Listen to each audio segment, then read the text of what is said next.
En línea de teléfono está Manuel Álvarez Trongué, que es abogado, especialista en educación y presidente de la ONG Educar 2050. Álvarez Trongué, aquí Magdalena y la Nata, buen día. ¿Qué tal? Buenos días, ¿cómo les va? No sé si tuvo oportunidad de ver esta nueva evaluación del Ministerio. Sí, estas son los operativos nacionales de evaluación, los que se llaman ONE en el lenguaje, digamos, del mundo educativo. Y son, hay que señalar algunas cosas que son preocupantes, porque estos son resultados del año 2013, que recién se conocen en el 2015. Este ya es un retraso y hay que mencionar también que los ONE empezaron con una frecuencia anual. En el año 93 empezaron una vez por año, en el año 2003 pasaron a ser bianuales y en el año 2010 empezaron a ser trianuales. Es decir, que esto es menos información, ¿no? Claro. Y que, digamos, para compararlo y que la audiencia lo entienda, es como hacer un chequeo nuestro de salud y que lo empezamos a diferir en el tiempo, y esto no es bueno por la información que esto nos tiene que dar para tomar medidas adecuadas, ¿no? ¿Y qué dan? Mira, en realidad, como lo adelantabas, confirma estos resultados de PISA. PISA son exámenes que se toman para el secundario, chicos de 15 años. Pero también hemos tenido noticias preocupantes de los TERCE, que son las evaluaciones de la UNESCO de la primaria. Los ONE involucran a la primaria y a la secundaria, pero en el último, en el año 2013, otro retraso, digamos, en la información, que nos dieron solo la información del secundario, es decir, de segundo y tercer año y de quinto año o sexto. ¿Y por qué presume que pasó eso? ¿Porque la primaria era peor? Mire, yo no sé si presumir eso, lo que sí me manejo con el resultado final. Tenemos menos información, es decir, no nos dicen el colesterol, para ponerte un ejemplo, ¿entendés? Entonces, nosotros tenemos que convencernos que como sociedad necesitamos buena información educativa para tomar medidas mejores educativas. Es decir, si tenemos más del 54% de los chicos que no comprenden lo que leen, o 7 de cada 10 que no te puede resolver un ejercicio de matemática simple, este es un tema que como sociedad civil nos tiene que levantar y Repetime por favor los porcentajes de los dos casos. Sí, en el caso de matemáticas, esto se viene confirmando hace 12 años en las pruebas de PISA, da un 66% de los chicos que no tienen las habilidades mínimas de matemáticas para resolver un ejercicio sencillo. ¿Chicos de qué edad? ¿Y cómo pasan? Estos son chicos de 15 años, chicos de 15 años que son evaluados consistentemente a través de los años y cada 3 años en las pruebas PISA, y te dan estos resultados. 7 de cada 10, 66%, digamos, de cada 100, no pueden resolver los ejercicios simples. ¿Cómo pasan? Bueno, hay muchos que no pasan. Primero también tengamos el dato de que solamente el 44% se recibe en tiempo y forma del secundario, es decir, el 56% no se recibe en esos tiempos. Entonces, pero además, si no entienden lo que leen, menos van a entender un problema de cálculo, ¿no? Bueno, esa es la base, es decir, el problema quizá más grave para todos nosotros como argentinos es que la comprensión lectora es una habilidad mínima. Para que tengan ustedes una idea, en primaria, en tercer grado, Argentina está 9ª en Latinoamérica, no en el mundo, en Latinoamérica. Entonces, evidentemente, como sociedad tenemos que rescatar este problema y ponerlo en foco, y nosotros estamos llevando adelante una campaña que se llama Yo Voto Educación. ¿Por qué? Porque cuando votemos pensemos que este es el gran dilema que tenemos como argentinos. Es decir, acá tenemos que exigir mejor educación y además como consenso, esto es una política de Estado, no solo un gobierno. Como padres tenemos que levantarnos para decir, esto no es posible, esto lo tenemos que cambiar, hace mucho tiempo que tenemos esta imagen y nos hacemos los distraídos. Y hace 10 años, 12 años, 15 años, ¿qué puesto ocupaba Argentina en las PISA? Mira, las PISA empezaron en el año 2000. Estaba mejor Argentina porque si vos comparás con países vecinos, para no compararnos con Finlandia ni con Shanghái, nos han pasado países vecinos como Chile, Brasil, México, Perú mismo ha mejorado muchísimo en las pruebas, todavía no está más o menos al mismo nivel que nosotros, pero ha mejorado muchísimo en estos últimos años y nosotros en 12 años mantenemos el nivel estancado. Es decir, realmente hemos bajado mucho en el 2006, producto de la crisis, y que volvimos al 2009 a los niveles del año 2000. Pero usted no cree, Álvarez Trongué, que también mucho obedece al abuso de medios electrónicos, que los chicos están en la mano con el celular o la computadora o la tablet permanentemente? Bueno, yo creo que hay muchas cosas en todo esto que hay que tener en cuenta. Por supuesto, la educación digital es el futuro. Todos sabemos que esto llegó para quedarse y nosotros cuando íbamos al colegio prácticamente tenemos la misma educación que tienen hoy los chicos cuando cambió el mundo. Es decir, cuando cambiaron las TICs, y esto es algo que tenemos que prever. Y ojo, se han hecho cosas en ese sentido con la distribución de notebook, etcétera, pero no con un plan integral.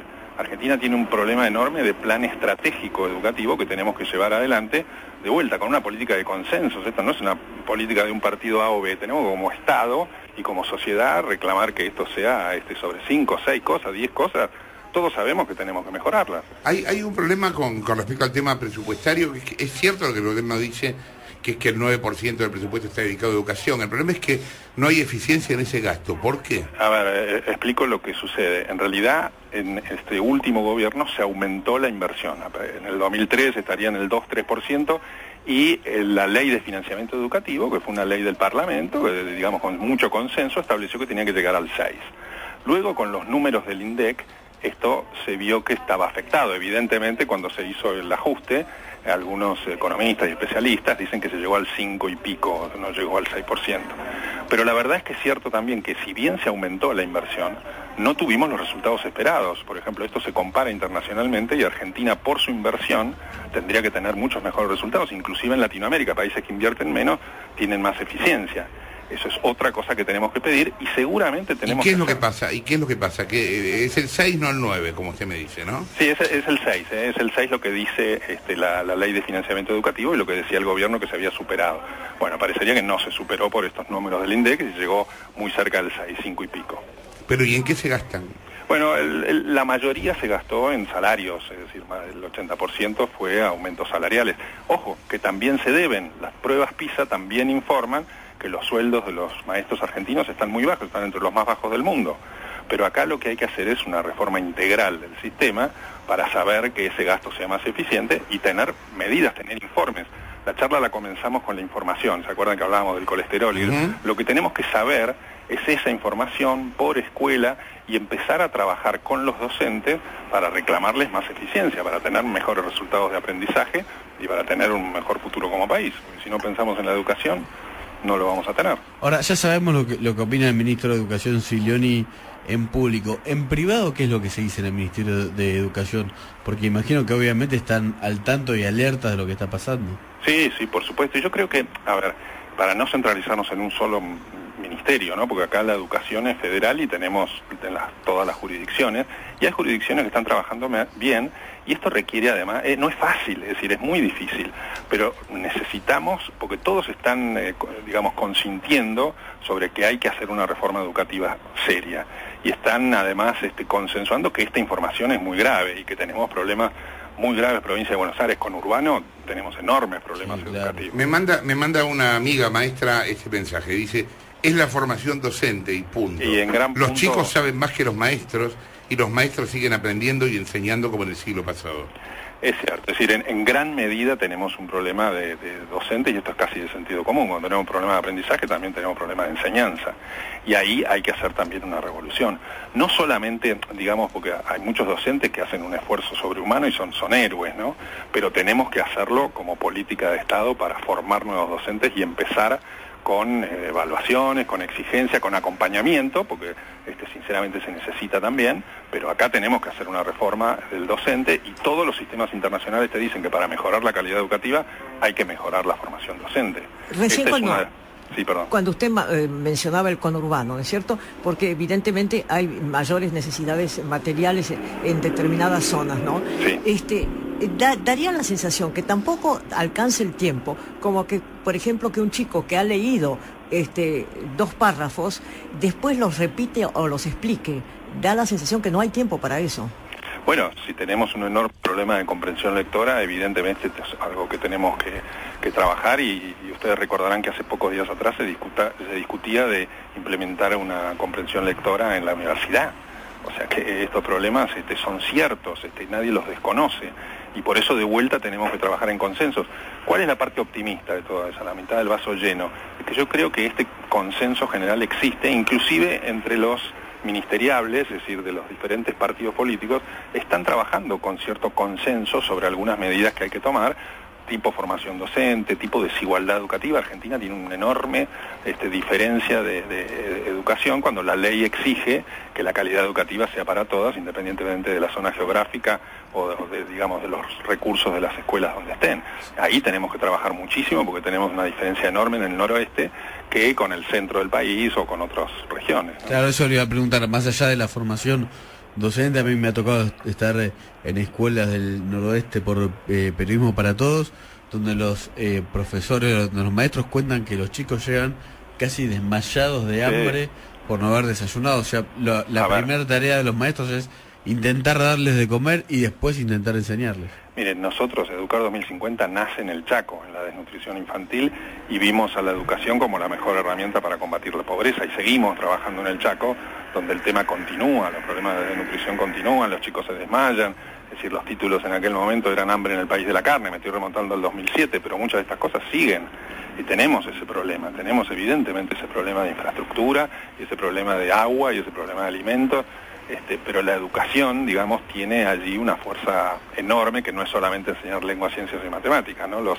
directores, los docentes son líderes, y en mucho contribuyen a que estas situaciones se ataquen, porque ya no solo son docentes, son psicólogos, son terapeutas, son transportistas, o sea, hay héroes, pero como Estado tenemos que mirar el problema, tenemos que identificarlo y tenemos que trabajar con una política de consensos. Esto no sería el gran debate de la Argentina del futuro, mejorar su educación. ¿Hay datos, por ejemplo, de cuánto se lee o no se lee, o si hay libros en los hogares? Porque daría la sensación de que tampoco los padres leen, o sea que mucho menos van a leer los chicos. Sí, hay digamos, datos de lectura que, claro, por supuesto son muy diferentes en las diferentes regiones del país, ¿no? La ciudad de Buenos Aires es un ejemplo de muchos extranjeros que vienen y no pueden creer los cafés y los cafés literarios y la gente que lee. En el interior esto es distinto. Pero todo esto necesita de vuelta de un programa integral, porque estamos con problemas de comprensión lectora, y también hay que reconocer que se hicieron enormes esfuerzos en distribuciones de libros, en bibliotecas, en digamos, bibliotecas ambulantes, en las distribuciones de computadoras, pero tenemos que trabajar como argentinos unidos en esta epopeya, es decir, unámonos con esto con un plan integral que necesita atacar la desigualdad educativa, atacar la capacitación docente o la formación docente, atacar la primera infancia, que es otro de las grandes herramientas que tenemos para mejorar el futuro, ¿no? La estimulación temprana de los chicos, tener un plan educativo con metas que digamos, bueno, este es el presupuesto, las vamos a cumplir, tenemos un monitoreo, tenemos una comisión que vaya informándole al país cómo vamos en esto, porque si no seguimos descendiendo, y esto es crítico. Ya le digo, en Latinoamérica se nos están pasando los países y nosotros no nos damos cuenta. Álvarez Strongé, en algún momento lo invitamos al piso para charlar esto más extenso. ¿Cómo no? Gracias por la comunicación. Manuel Álvarez Strongé, quien hablaba, abogado, especialista en educación, presidente de la ONG Educar 2050.